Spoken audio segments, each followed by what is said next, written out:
much does beauty matter? Do our looks determine our destiny?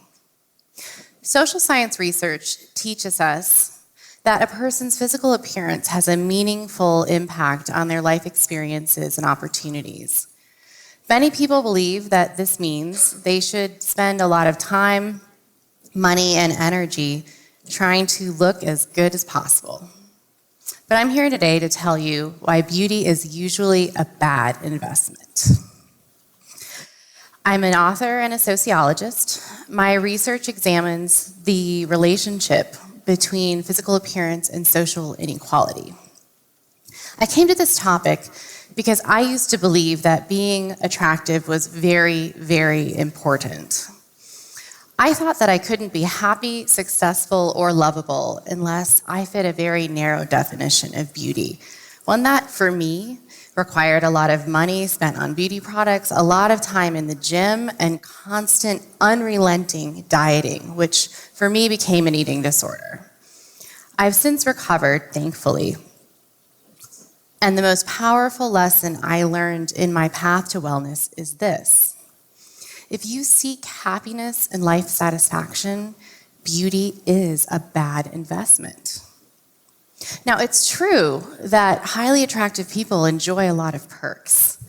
For example, there's a psychological concept called the halo effect that has very strong ties to beauty. Upon a first impression, highly attractive people are presumed by others to have all sorts of positive personality traits, including altruism, stability, and even higher intelligence.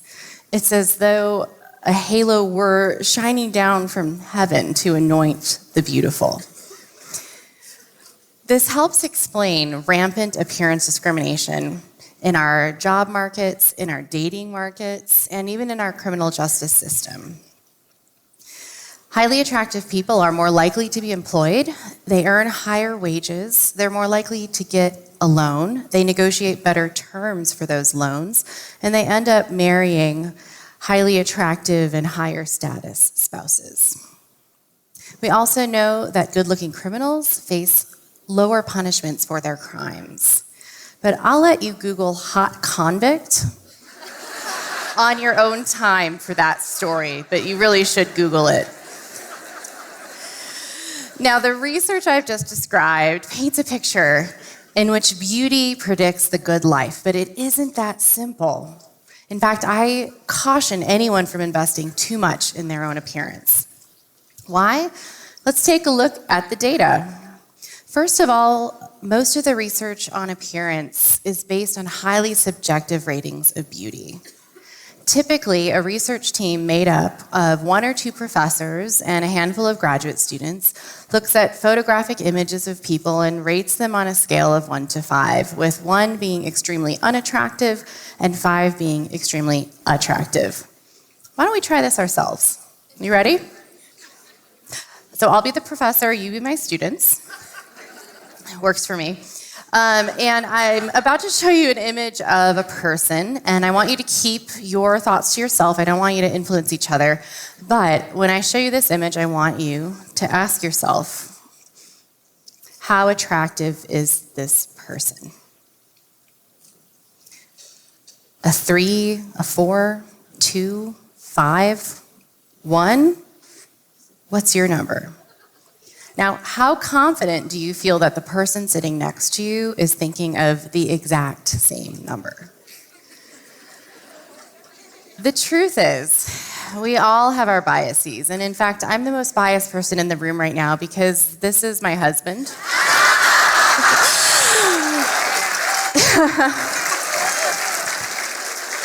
His name is Michael, and I happen to think he's incredibly attractive.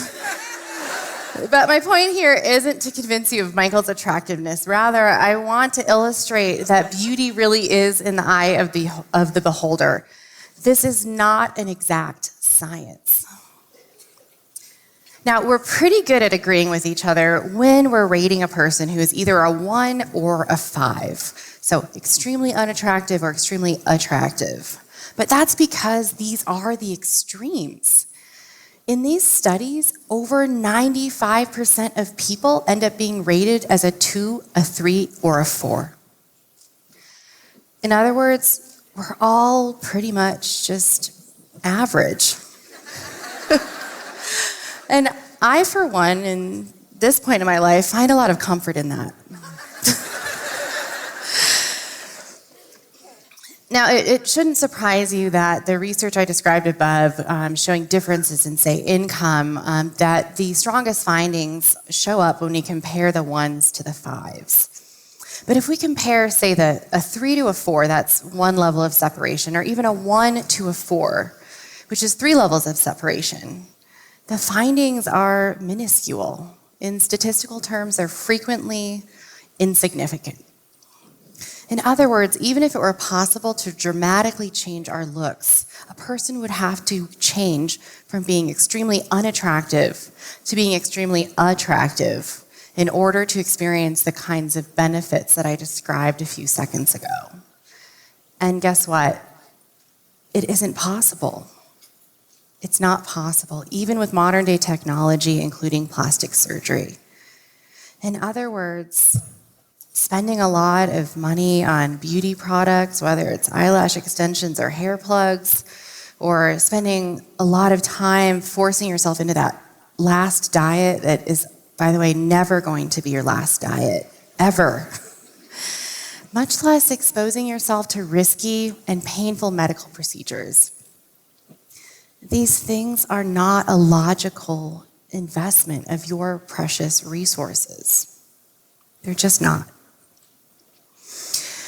So, when I tell people this, some people are really relieved. They're like, whew, pressure's off. But a lot of people are upset. Why? Because many of us, myself included, have operated in our lives as though by controlling our appearance, we control our destinies.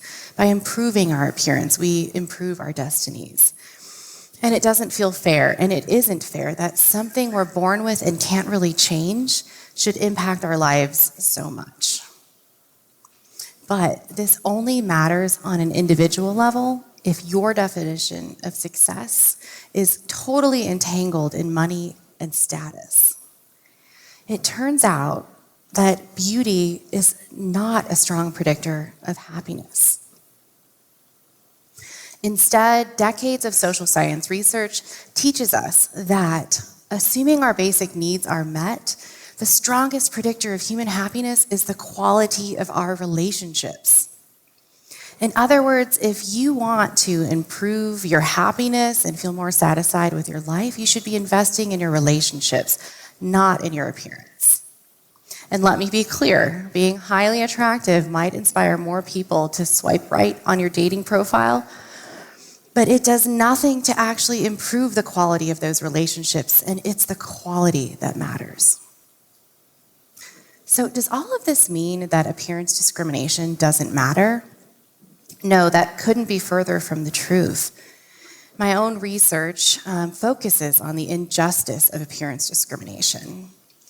It's true that happiness is more important than status and money, but income inequality and appearance-based bullying are serious issues that need to be addressed. Our culture needs to change on all levels to not just accept, but truly embrace bodily diversity. And our legal system needs to acknowledge appearance discrimination as an issue of civil rights. So does this mean it's always bad to care about our looks? I don't think so. As a sociologist, I know that a person's style and appearance has strong ties to important things like self-care, cultural identity, personal pride. In my own life, I've cut back substantially on investing in my appearance, but I still occasionally love playing around with makeup and fashion. I'll even let you in on a little secret. This isn't my natural hair color. But when I say that I play around, I mean play. If it's not fun, it's not worth it. So yes, context matters, identity matters, culture matters, creativity matters, Fun matters. But for each of us, there is a point of diminishing returns when it comes to investing in our appearance. I urge you to thoughtfully consider your point of diminishing returns so you can more consciously and strategically use those precious time and resources. Thank you.